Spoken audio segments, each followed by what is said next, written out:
Irmãos, antes de você ir para o vídeo, se inscreva no nosso canal e ative as notificações. Queridos, que coisa boa. Coral de volta, João Calvino também já ensaiando. E como foi dito aqui, sinal de que aos poucos estamos retomando nossa normalidade, ainda com os devidos cuidados diante da real ameaça, mas com os cuidados, mas vivendo com sabedoria e com os cuidados e coragem avançando, tá certo?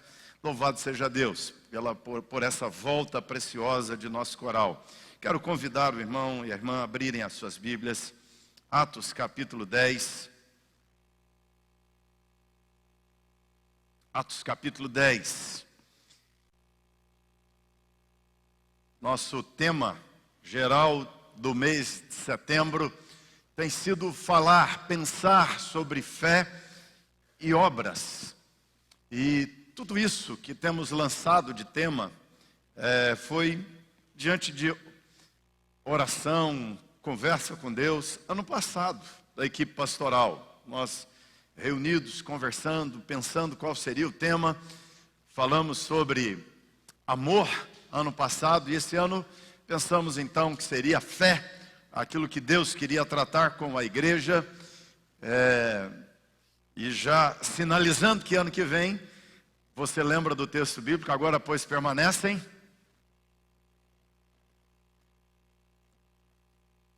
Agora pois permanecem a fé, a esperança e o amor. Falamos sobre amor, falamos sobre fé, então ano que vem o tema vai ter que ser esperança, né?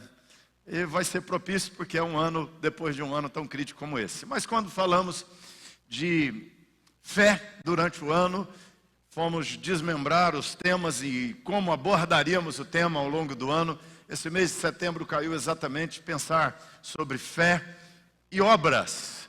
A necessidade de que nós, como crentes, entendamos a correlação de fé e obras, que muitos equivocadamente têm gerado a tensão fé e obras, a polêmica fé e obras. Muitos têm defendido a ideia, ou feito o debate entre fé e obras. A salvação é pela fé ou a salvação é pelas obras? E aí criou-se o debate fé ou obras.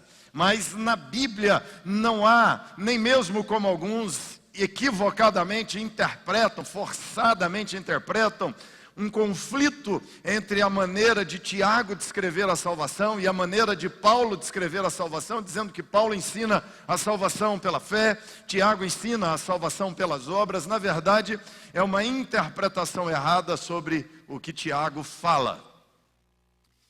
E quando nós olhamos para o todo da Escritura, além de Paulo e de Tiago, para o todo da Escritura, nós percebemos que tanto Paulo quanto Tiago são harmônicos, estão perfeitamente sintonizados com o todo da Escritura, que nos ensina o valor das boas obras, e que nos ensina a prática da boa obra como algo decorrente naturalmente da fé em Cristo Jesus. Que crer em Cristo Jesus é sinônimo de obedecer. Na Bíblia, crer e obedecer são sinônimos. Quando alguém diz que crê, mas não obedece, esse desobediente é chamado de incrédulo. Quem é o incrédulo na Bíblia? O desobediente. Deixa eu repetir. Quem é o incrédulo na Bíblia? O desobediente é o incrédulo. Porque o sujeito diz, eu vou à igreja, eu sou crente, eu já batizei, eu já professei minha fé, eu já declarei minha fé em Cristo Jesus, mas ele não pratica as boas obras. Pelo contrário, ele mata, mente, rouba, ele não faz o que Deus mandou fazer. O que significa isso? Que ele é desobediente. Ser desobediente significa que ele é descrente. O crente obedece. São duas coisas que não se separam na cultura bíblica do Velho e do Novo Testamento. Guarde sempre isso. Quem são os incrédulos? Os desobedientes.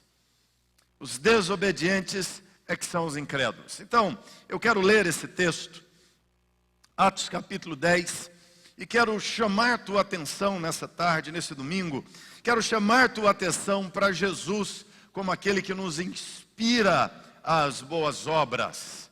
Eu quero falar sobre a fé em Jesus e as obras de Jesus.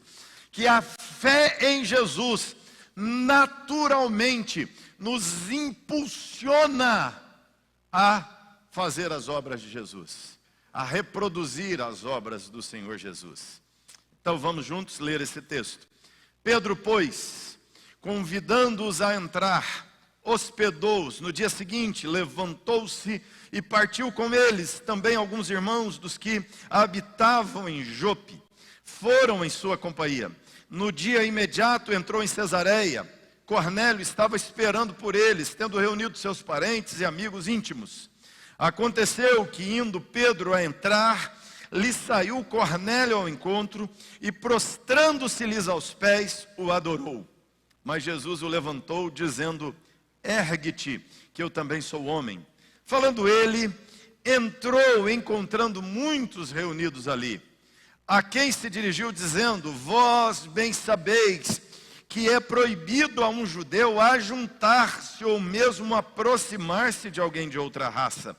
Mas Deus me demonstrou que a nenhum homem considerasse comum ou imundo. Por isso, uma vez chamado, vim sem vacilar. Pergunto, pois, por que razão me mandaste chamar?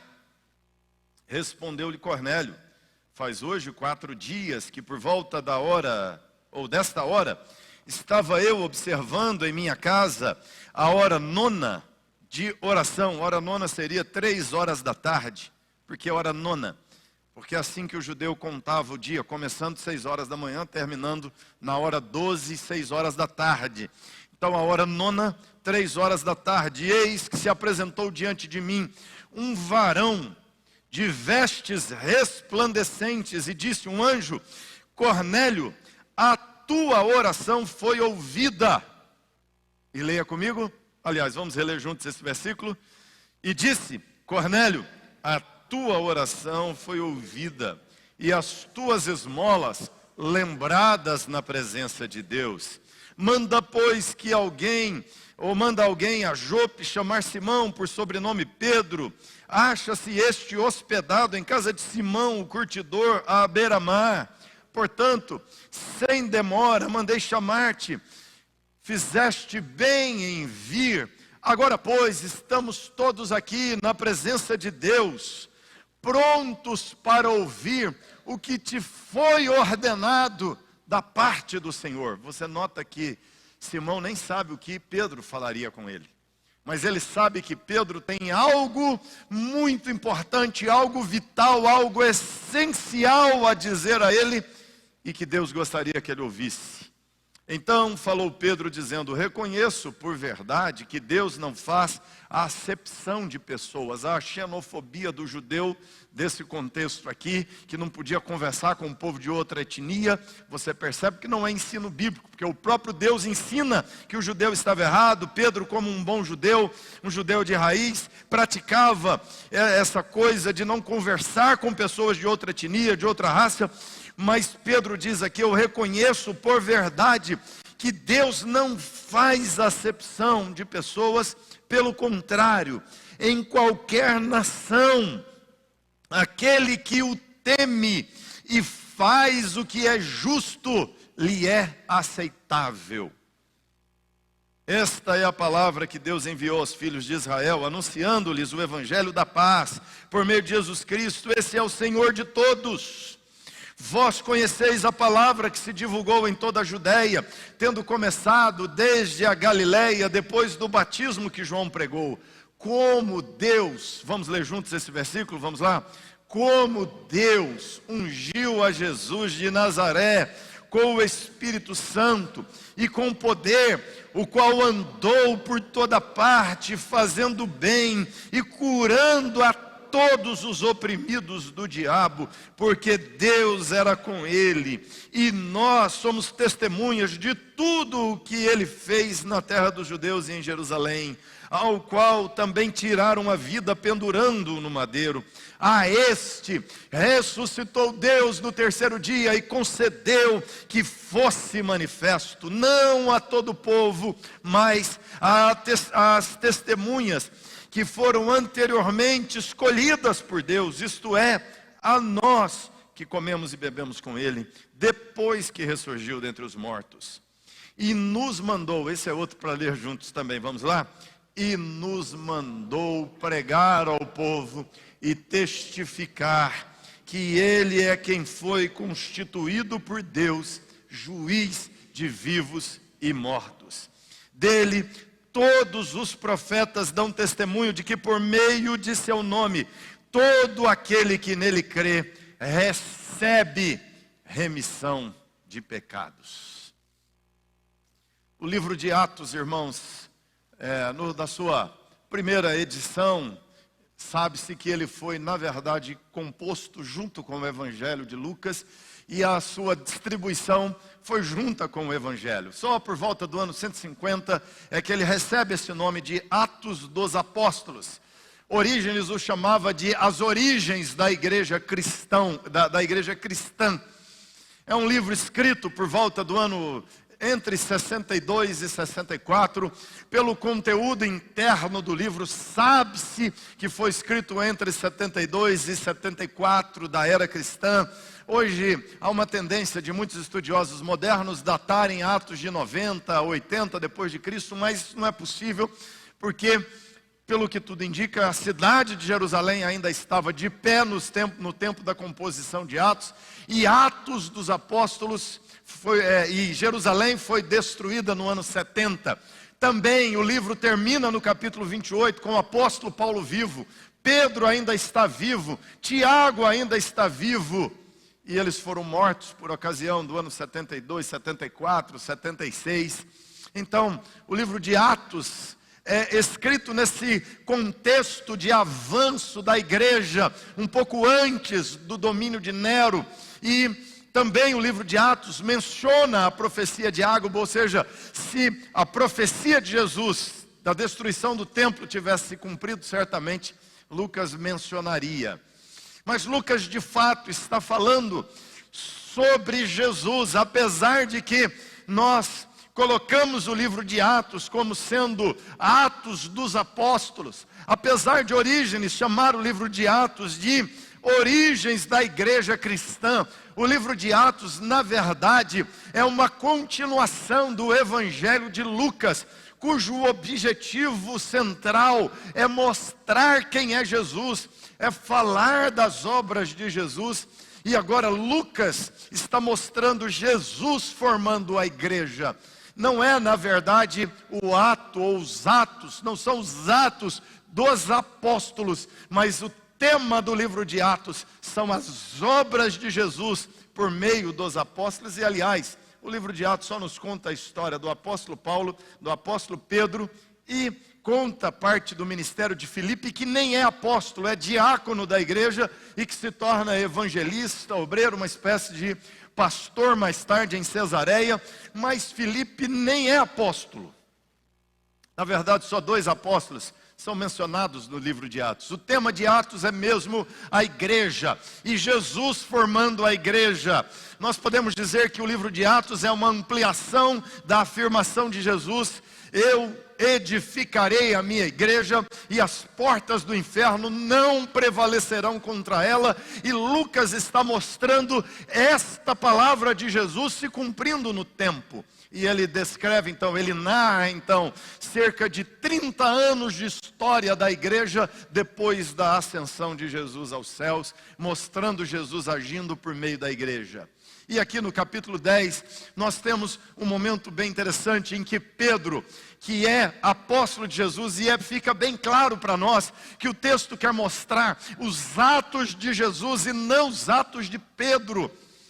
O texto vai nos contar que Pedro estava fazendo a sua oração no terraço de uma casa, seguindo o bom ritual da oração, 3 vezes por dia, como era a prática dos judeus, e Pedro está ali, perto da hora, por volta dessa hora nona, orando a Deus também, na sua oração da tarde. Eles geralmente oravam 9 da manhã, meio-dia e 3 horas da tarde. Pedro estava nessa oração das 3 horas da tarde, e ele tem uma visão de um lençol que desce do céu à terra, e quando ele olha para dentro do lençol, tem no lençol animais considerados imundos. Tinha lá porco, tinha lá carne de mandi, tinha lá lagartixa, tinha lá rato, lebre, tinha lá aquelas coisas todas, que um bom chinês iria passar a língua nos lábios e pular de boca. Mas um judeu, olhando para aquilo, disse: que seleção de horrores é essa? Deus vira para Pedro e diz: mata e come. Pedro vira para Deus e diz: que é isso, Deus? Eu sou judeu. Um judeu não come esse tipo de coisa. Eu não vou comer coisa impura. Deus vira para Pedro e diz: o que eu purifiquei, não considere imundo, Pedro. E Deus disse para ele de novo: mata e come. Pedro diz: eu não vou comer, Senhor, isso é imundo. Mas é interessante, o Deus que proibiu é o Deus que está mandando ele comer. E ele discutindo com Deus sobre obedecer a ordem de Deus.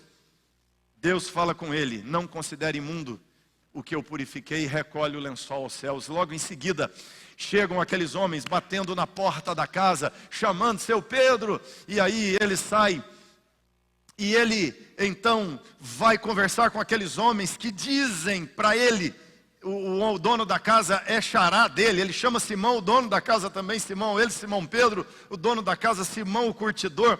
E os homens dizem: olha, nosso senhor, nosso chefe mandou te chamar. E o chefe que mandou chamar, eles dizem, é Cornélius. Você já sabe o nome, não é? Esse nome Cornélius, de que língua que é esse nome? Latino. Esse é um italiano que o manda chamar Cornélius. É um homem que pertence à corte romana, é um representante da corte romana naquela terra da Palestina. É um romano chamando Paulo, e são romanos à porta de Paulo, de Pedro, batendo a sua porta e o convocando a ir à casa deles.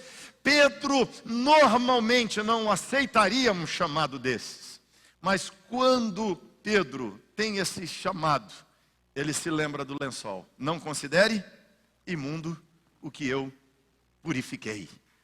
Pedro entendeu: ah, Deus, por isso a visão do lençol. Então ele vai com aqueles homens. Quando ele chega, Simão está com a casa lotada de gente. Ele chama seus súditos, ele chama seus familiares, ele chama seus vizinhos, e a casa está abarrotada de gente. Pedro entra e vai pregar àquelas pessoas, e Cornélios diz a Pedro: eu não sei porquê, mas eu estava fazendo as minhas orações da hora nona, eu estava fazendo as minhas súplicas e sacrifícios a Deus, e apareceu um anjo e me disse para te chamar, porque você tinha algo a me dizer. Eu quero ouvir o que você tem a me dizer. Pedro então disse para Cornélio: olha, você sabe que gente da minha raça não vem na casa de pessoas como você, mas Deus me mandou estar aqui de fato. E Pedro então começa a pregar o que ele, Pedro, chama de evangelho da paz. Você percebe aqui que são obras de Jesus. Pedro jamais iria à casa de Cornélio, Pedro jamais pregaria o evangelho para aquele Cornélios, que faz parte de um império romano, que faz parte de um império opressor sobre os judeus naquele lugar. Jamais ele pregaria o evangelho para aquele pagão, para aquele promíscuo. Jamais ele pregaria o evangelho para aquele arrogante, para aquele soberbo, para aquele violento romano que estava ali impondo a dominação romana na sua terra. Mas o Espírito Santo de Deus quebra o coração de Pedro. Jesus, por sua obra, quebra o coração de Pedro, abre sua visão, amplia seus horizontes e o envia à casa de um gentio para pregar o evangelho. E Pedro prega o evangelho naquela casa. O Espírito Santo cai sobre aquelas pessoas, e a semelhança dos judeus que falaram em línguas, cheios do Espírito Santo em Atos 2, agora, pela primeira vez na história, não judeus, gentios, homens impuros, mulheres impuras, homens pagãos, mulheres pagãs, estão sendo visitados de uma forma sobrenatural pelo Espírito Santo de Deus e transformados em cristãos, abandonando aquelas crenças erradas, abandonando a vida errada e crendo em Cristo Jesus. Isso é obra de Jesus, gente. E aqui eu queria destacar a obra de Jesus. Em primeiro lugar, Pedro, quando vai à casa de Cornélio, nos fala sobre a fé em Jesus, a importância da fé em Jesus. A fé em Cristo Jesus. Ele é Cornélios, um romano, mas por alguma razão, Cornélios, o romano, se torna homem piedoso. O texto diz que o anjo aparece a ele e fala com ele: Cornélio, Deus se lembrou das tuas orações e das tuas esmolas. Isso é uma quebra de paradigma. O Império Romano era marcado por pessoas violentas. O Império Romano é marcado por grosseria. A base da construção da ideologia do Império Romano é Platão e Aristóteles. E se você ler os escritos de Platão, você vai perceber que na organização, no estado ideal, pensado pelo filósofo Platão, os pobres não têm lugar, pobre tem que morrer. Você já viu aquele deputado antigo, personagem cômico aí, do humorismo brasileiro, João Plenário, que dizia: eu tenho pavor de pobre, pobre tem que morrer. Não é? Na teoria de Platão é assim mesmo. Pobre era desprezado, ou seja, os pobres tinham que ser largados à míngua para morrer, para parar de dar problema para o império. O Império Romano era marcado pelas casas suntuosas, por seus palácios suntuosos, seus templos suntuosos, suas piscinas suntuosas, suas saunas suntuosas, dedicadas ao prazer, à promiscuidade, ao sexo livre, seus condomínios com água aquecida nas casas. O Império Romano era marcado por suas estradas pavimentadas, por seu comércio, seus fóruns, que hoje chamamos de shopping.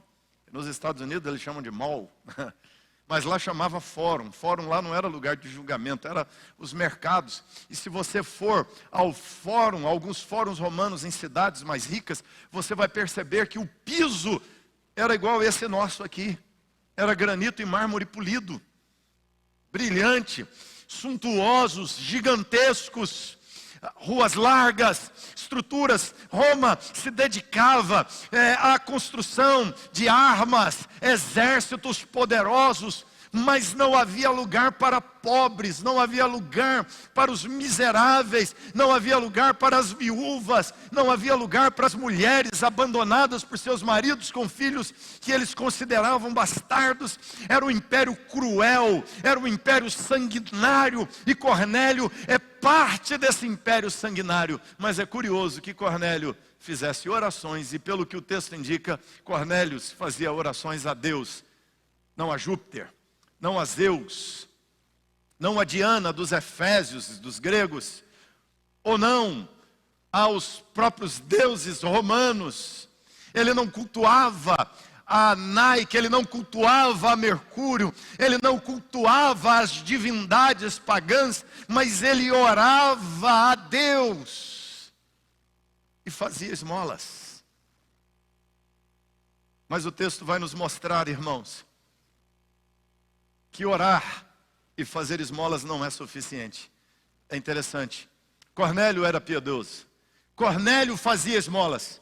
Cornélio é totalmente fora do paradigma. Cornélio é totalmente surpreendente em se tratando de um romano e de uma autoridade romana, de um homem importante, representante do Império Romano na sua corte na Palestina, e ele fosse um homem piedoso. Mas Cornélio não era salvo. Cornélio estava perdido. Se você olhar no capítulo 11, versículo 14, o texto de Atos vai nos dizer que Cornélio, Pedro, depois que volta da casa de Cornélio, tem uma reunião do presbitério. A igreja reúne. E o povo vai perguntar, o povo vai questionar Pedro. Ele tem uma inquisição. Quando ele volta, tem um tribunal montado. Pedro, você ficou louco, você foi na casa de gentios, nós somos judeus. E aí Pedro narra todos esses fatos, explicando por que ele foi na casa de Cornélio. E Pedro diz aí no texto uma coisa interessante. Ele fala que o anjo disse a Cornélio: manda chamar Pedro, o qual te dirá as palavras mediante as quais serás salvo. Olha que precioso. Ele vai dizer as palavras diante das quais você será salvo. Ou seja, Cornélio faz esmolas, Cornélio pratica boas obras, mas Cornélio não é salvo pelas boas obras, Cornélio não é salvo por causa das orações, Cornélio é salvo porque mesmo sendo pagão, porque mesmo sendo romano, de alguma forma, Jesus já estava de olho em Cornélio. E Jesus já estava agindo na vida dele.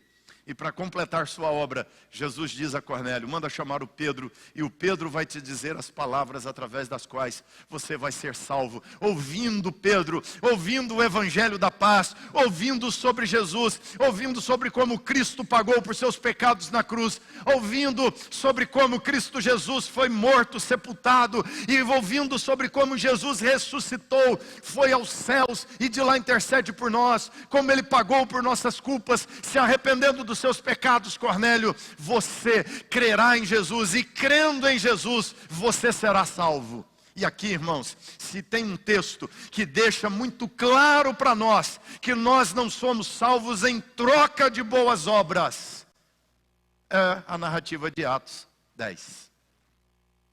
Porque se fosse o contrário, se o ensino bíblico fosse salvação através das obras, o anjo aparecia para Pedro e diria, Pedro, vai lá dar o diploma de salvação para Cornélio, porque ele já é salvo. Porque olha que homem bom, ele faz esmolas, ele ajuda, ele ora.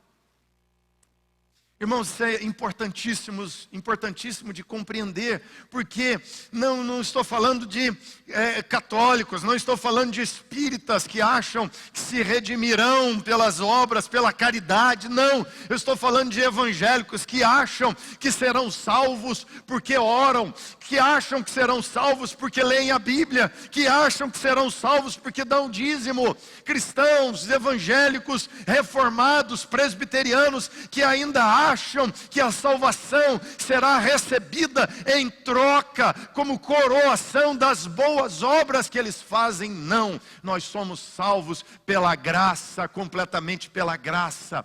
A fé é o meio pelo qual nós nos apropriamos do presente que foi dado de graça a nós.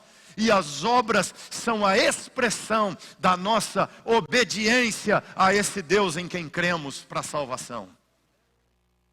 Essa é a ordem do ensino bíblico, isso está claro em cada narrativa, está claro no Velho Testamento, está claro no Novo Testamento. Não é um debate de Paulo e Tiago, irmãos, é o ensino de Paulo e de Tiago e é o ensino de Lucas.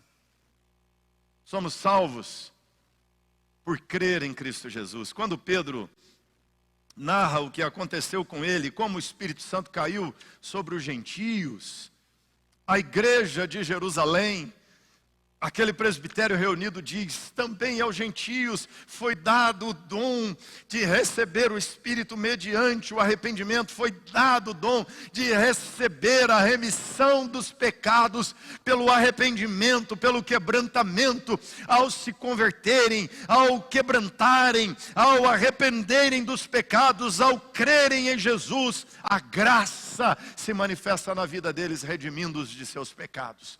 E eles são perdoados do paganismo antigo, eles são perdoados da sua imoralidade antiga, eles são perdoados de seus erros do passado e agora são pessoas novas, ingressando na comunidade da fé, juntamente com os judeus, como uma comunidade só. Por isso ele diz, no versículo 43, dele todos os profetas, preste atenção, que profetas do Velho Testamento, Isaías, Jeremias, Ezequiel, Daniel, Oséias, Joel, Amós, Obadias, Jonas, Miqueias, Naum, Abacuque, Sofonias, Ageu, Jeremias, todos eles, Malaquias, todos eles, diz o texto, dão testemunho. Por meio de seu nome, todo aquele que nele crê, recebe remissão de pecados. Acerca dele, Moisés como profeta dá testemunho, Davi como rei, mas também profeta dá testemunho de que por meio de Jesus, todo aquele que nele crê recebe remissão de pecados. Então, só para repassar, como é que você recebe remissão dos seus pecados? Crendo em Jesus, não é fazendo boas obras. Você não será salvo através da cesta básica que você doa para o projeto do Piratininga. Você não será salvo através da ajuda que você deu para a velhinha atravessar a rua. Os pecados que você comete não podem ser pagos com nenhuma boa obra que você faz. Os pecados que você comete são perdoados porque Cristo pagou por eles na cruz do Calvário. Ele assumiu a sua culpa para você assumir o benefício dele. A fé em Jesus é o destaque aqui de Pedro. Ele diz, ele pregou o evangelho da paz, o evangelho da reconciliação. Pelo evangelho que Jesus prega, nós somos reconciliados com Deus. A paz aqui é a reconciliação com Deus. Aquela ruptura do Éden foi desfeita por causa da obra de Jesus na cruz. E agora, reconciliados com Deus por meio de Cristo, nós temos paz com Ele. Cristo Jesus, diz-nos o texto, foi então por toda parte. Olha o que Pedro fala sobre o Senhor Jesus no versículo 38. De como Deus ungiu a Jesus de Nazaré. E aqui é muito interessante, né? Jesus, ele localiza que Jesus, o Jesus de Nazaré, o Jesus nazareno, com o Espírito Santo e com poder, e ele andou por toda parte fazendo bem, curando todos os oprimidos do diabo, porque Deus era com ele.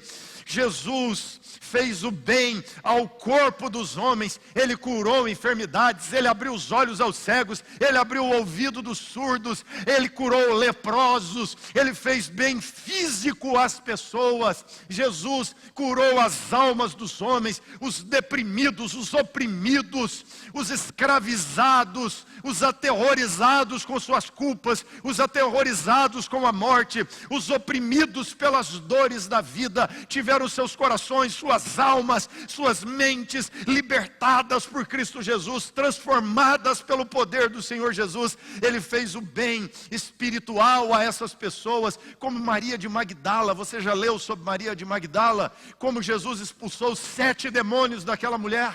Você consegue imaginar o que era uma mulher possuída por 7 demônios? Uma mulher possessa de 7 demônios é uma assassina em potencial, é uma feiticeira, é uma bruxa terrível. Uma mulher possuída por 7 demônios é uma mulher violenta, é uma mulher promíscua, é uma mulher assustadora, é uma mulher deformada, é uma mulher que não cabe na sociedade. A sociedade não tem cura, não tem remédio, não tem solução para uma mulher dessas. Mas Jesus se manifesta e liberta Maria de Magdala, e ela deixa de ser uma mulher possuída por 7 demônios, e é possuída por aquele que é o Espírito perfeito, o Espírito Santo de Deus, e cheia do Espírito Santo, se transforma numa pregadora do Evangelho de Cristo Jesus, numa mensageira da ressurreição de Cristo Jesus. Essa é a fé em Jesus, esse é o potencial da fé em Jesus. Aquele que nele crê é salvo, é liberto, é abençoado fisicamente, é abençoado psicologicamente, é abençoado espiritualmente, é abençoado moralmente, é abençoado socialmente, porque é resgatado para a sociedade e consegue conviver com a família em paz. Como aquele moço gadareno, quando Jesus diz a ele, depois de expulsar 6.000 demônios daquele homem, diz: volta e conta para os seus tudo que o Senhor fez por você. Já imaginou o gadareno batendo na porta da mãe dele? Já pensou? Que cena fenomenal. A mãe abre a porta e diz: pois não? Ele diz: estou aqui. Ela diz: pois bem, o que você deseja, moço? Ele diz: mãe, não me reconhece não. A mãe olha para ele e diz: quem? Já pensou se ele fosse casado? Quando ele volta atrás para sua esposa, quando ele chega em casa e as crianças estão brincando ali em torno da casa, e a mulher nos seus afazeres correndo em lágrimas, porque perdeu o seu marido para os demônios, porque perdeu o seu marido que agora vive no cemitério, todo sujo, machucado, se alimentando de carne de cadáveres. Que homem degradado é esse, que nem com correntes e cadeias o sistema penitenciário não pode detê-lo, os psiquiatras não podem detê-lo, os medicamentos não podem socorrê-lo, mas aquele para quem a sociedade não tem jeito, aquele lixo humano, bate na porta da sua esposa. Que alegria, que festa, aquelas crianças que levantam e correm e abraçam e dizem: pai, o Senhor voltou. Ele diz: sim, Jesus me libertou, agora eu creio em Cristo Jesus. Um crente no Senhor Jesus, salvo e resgatado por Jesus. Esse é o Evangelho de Jesus, a fé em Jesus. A fé no Senhor Jesus. Pedro está pregando aqui. Nosso Senhor fez o bem. Que bem Jesus fez a Maria de Magdala. Que bem Jesus fez ao gadareno. Que bem Jesus fez a você. Se você creu nele, ele fez o bem a você. Ele transformou sua vida. Ele mudou sua história. Segundo lugar, esse texto fala, além da fé em Jesus, ele nos fala do poder de Jesus. Ele diz: Jesus foi ungido por Deus, ungido pelo Senhor. E aqui é interessante, se você olhar no texto, ele diz aqui, ele foi ungido com o Espírito Santo e com poder. Eu fiquei perguntando aqui, estudando esse texto, por que que Lucas colocou com o Espírito Santo e com poder? Por quê? Se a gente fala assim, foi ungido com o Espírito Santo, já infere que foi ungido com poder, não é? E se falar foi ungido com poder, nós cristãos já inferimos que seria o poder do Espírito Santo, o poder de Deus. Mas Lucas diz, ele foi ungido com o Espírito Santo e com poder. Cornélio vem de um império, aonde lhe fora conferido poder, aonde lhe fora conferido status. Cornélio tem poder, ele tem o poder do império, ele tem o poder de Roma, ele tem o poder das armas, ele tem o poder dos soldados, ele tem o poder dos cavalos, ele tem o poder da guerra, ele tem o poder da morte nas mãos. Agora Jesus vai à casa de Cornélio através de Pedro, e não é o poder das armas, não é o poder da morte, é o poder da vida, é o poder da transformação, é o poder da libertação entrando na casa de Cornélio. Esse é o poder de Jesus. Por que isso é importante para nós, irmãos? Porque as pessoas querem promover bem social através de poder político, através de poder econômico. As pessoas querem promover o bem social através do poder sociológico. As pessoas querem promover bem social através de coisas materiais. É sim importante a cesta básica que damos, é sim importante os móveis que damos. Quando damos uma geladeira para alguém que vem aqui à igreja sem geladeira, e nós fazemos uma mobilização e damos uma geladeira, um fogão para essa pessoa que não tem. A alegria das pessoas quando às vezes vamos à casa delas e elas são tão necessitadas que você doa uma geladeira e ele não tem como vir buscar a geladeira. E nós temos então que levar na casa dessa pessoa, como a Eni, que conseguiu colocar uma geladeira no porta-mala da Captur que ela tinha. Isso é mágica, né? Colocar fogão, levar para lá para entregar. Mas por vezes, gente tão carente que você doa algo e você doa o fogão. Não tem como levar o fogão para casa, além de doar, você tem que entregar. Tem frete grátis para doação. Mas, queridos, a coisa mais preciosa não é dar fogão, não é dar geladeira. Nós fazemos porque entendemos a necessidade, não é dar cesta básica. A coisa mais preciosa é mostrar a estas pessoas o poder de Deus manifesto em Cristo Jesus para redimi-las, para resgatá-las, para transformar suas psiques, para mudar seus corações, para resgatar sua identidade, para resgatar sua dignidade, para libertá-las de seus pecados, para libertá-las de seus equívocos e erros de vida. Jesus, ungido de Deus, com o Espírito Santo e com poder. Muitas pessoas estão ungidas de poder, e elas fazem as obras de caridade, mas elas pecam contra Deus. Elas são caridosas, mas são promíscuas. Elas são caridosas, mas são opressoras. Elas são caridosas, mas são fofoqueiras. Elas são caridosas, mas são perversas no trato com as outras pessoas. São cruéis. Elas são caridosas, mas parece que a caridade é uma espécie de compensação das maldades do seu coração. Parece que a caridade é uma espécie de compensação das perversidades de suas almas. E aqui o texto diz: Jesus é o estereótipo, é o modelo perfeito para nós, porque Ele foi ungido com poder. Ele foi ungido com a capacidade de ajudar. Ele foi ungido com as condições de ajudar. Como muitas pessoas, elas têm dinheiro, elas têm status, elas têm poder. Cornélio dava esmolas, e ele tinha como dar esmolas, porque ele é de alta posição no Império Romano. Ele tem o poder econômico, ele tem o poder material, mas Cornélio não conhece o poder espiritual, e Jesus foi ungido não só com o poder de ajudar, não é só o poder econômico de ajudar pessoas, ele foi ungido com o Espírito Santo de Deus. Jesus leva a santidade, Jesus leva a transformação de vida, Jesus leva a mudança de comportamento, porque a pior miséria não é a falta de dinheiro, a pior miséria que nossa sociedade vive é a falta de Jesus, é a falta de santidade, é a miséria do pecado, é a miséria da degradação, da queda de Adão. Essa é a miséria pior de todas. E aliás, todas as misérias, todas as desigualdades, todas as maldades, todas as perversidades desse mundo em que vivemos, nascem a partir dessa queda humana. Então Jesus manifesta o seu poder diante daquelas pessoas. E o texto diz que Jesus, no seu poder, liberta todos os oprimidos do diabo. A sociedade romana era poderosa, era rica, suntuosa, exércitos, casas, cavalos, ruas, avenidas pelo país inteiro. Era avançada tecnologicamente, tinha o seu senado, tinha o seu imperador, que para eles era uma divindade. Era uma sociedade que vivia pilhando todos os outros povos e sugava a riqueza de todos eles e se alimentava delas. Mas Roma era um império oprimido pelo diabo, dominado por Satanás, e Jesus está libertando aqueles que são oprimidos do diabo.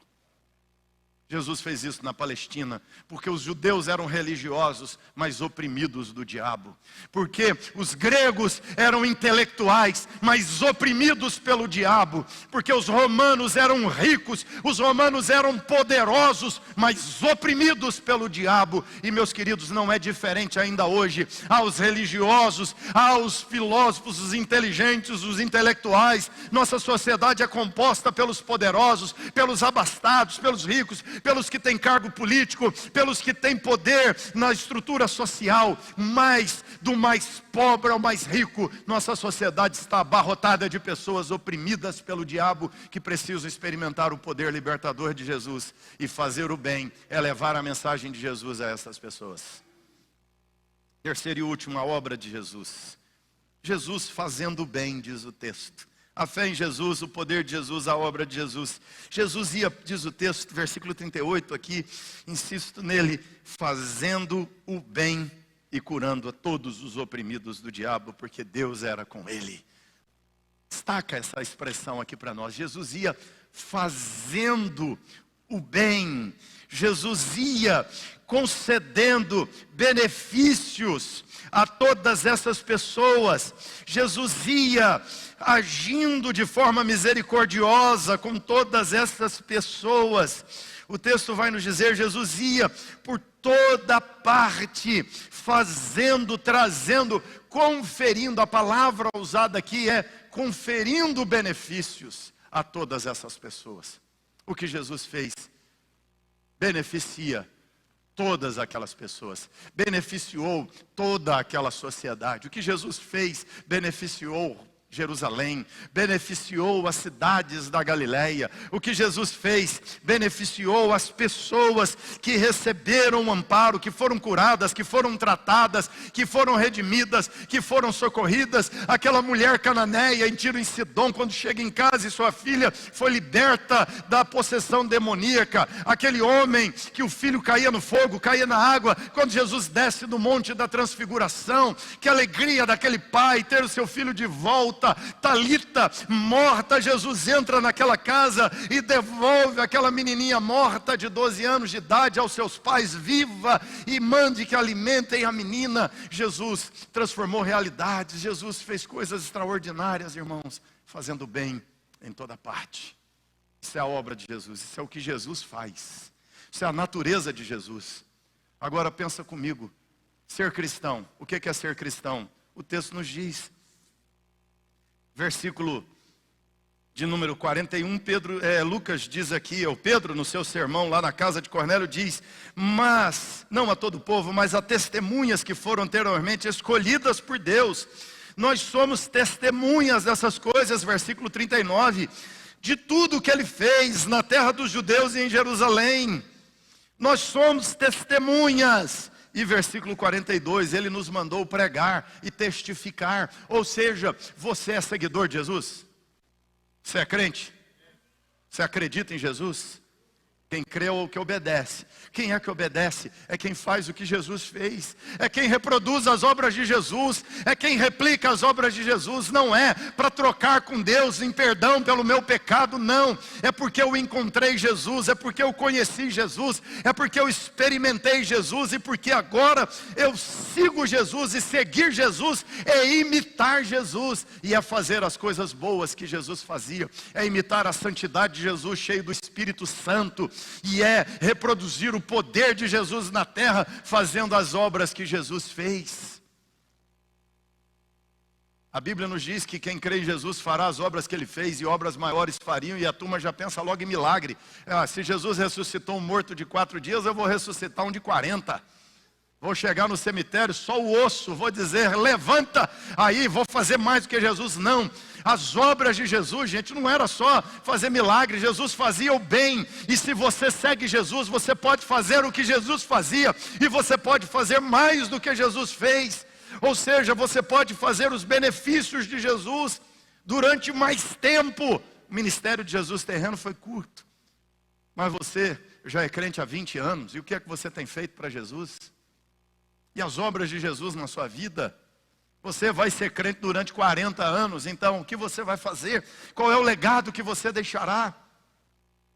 Por volta do ano 258, Roma enfrentou uma pandemia terrível. Não se sabe se foi varíola ou se foi sarampo. Pela descrição, parece com as duas doenças. E a pandemia foi tão grave no Império Romano, morriam pessoas por toda parte no mundo. Mas só na capital de Roma, 5.000 pessoas morriam por dia durante aquela pandemia. Metade da população de Roma morreu.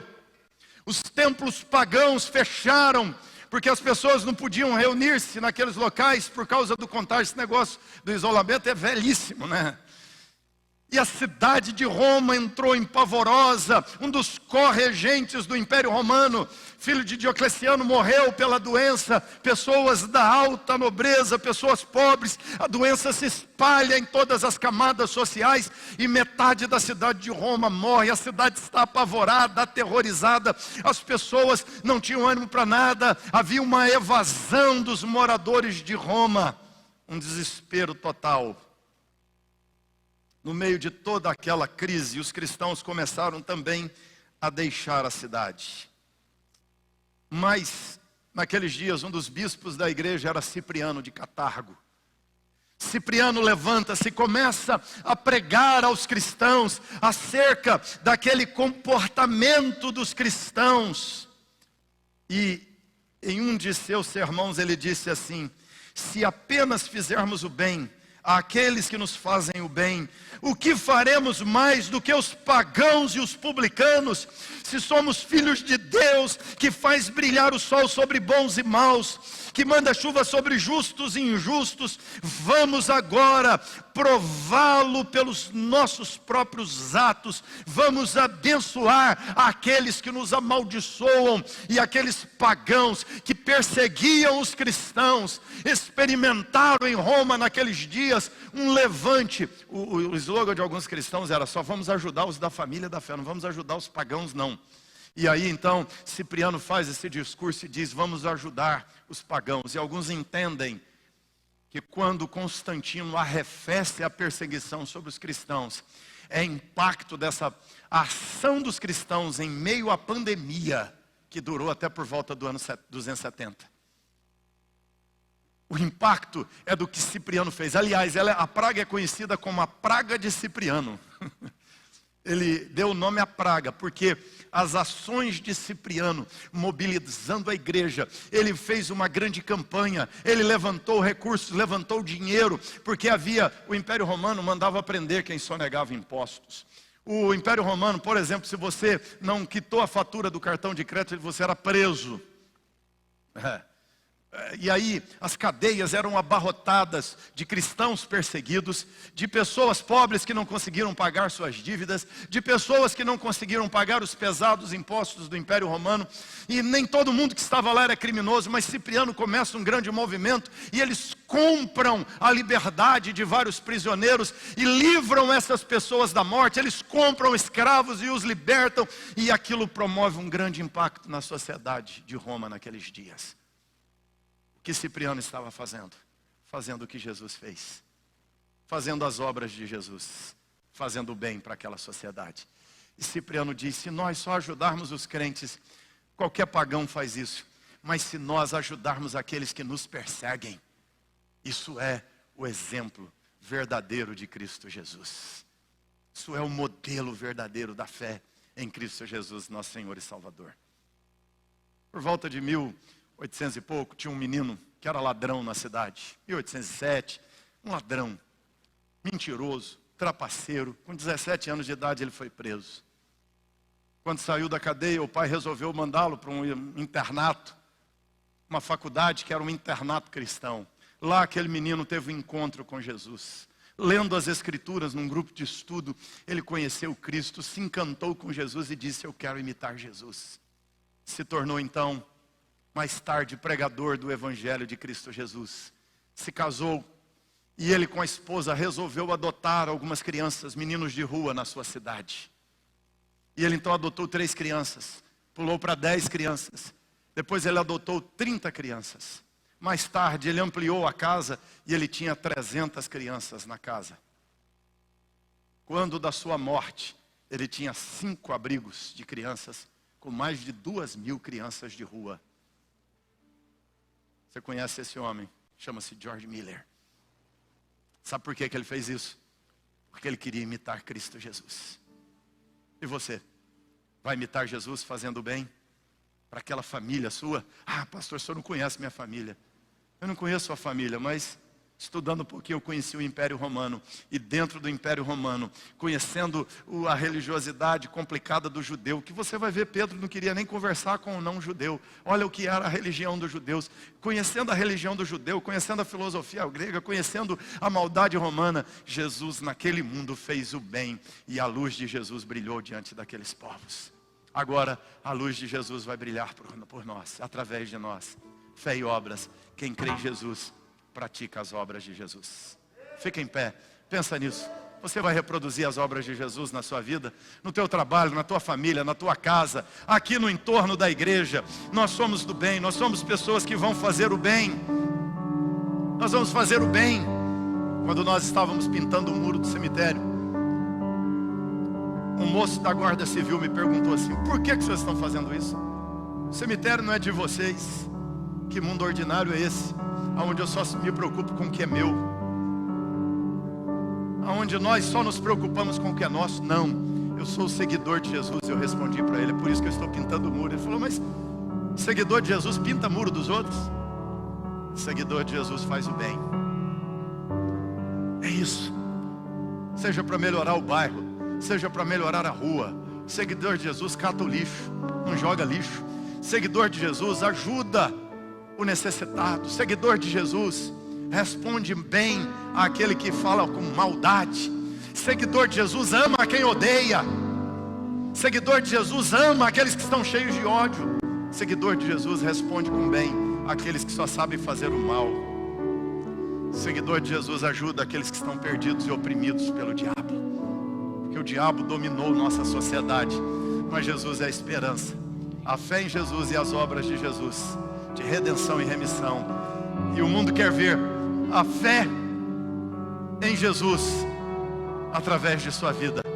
E o mundo precisa ver as obras de Jesus através de sua vida, como viu na vida de Cipriano, lá nos dias de Roma, como viu na vida de George Miller, nos seus dias de vida, que vejo em mim e você, nesses dias de pandemia no nosso país. Sejamos intensos e intencionais em fazer as obras de Jesus.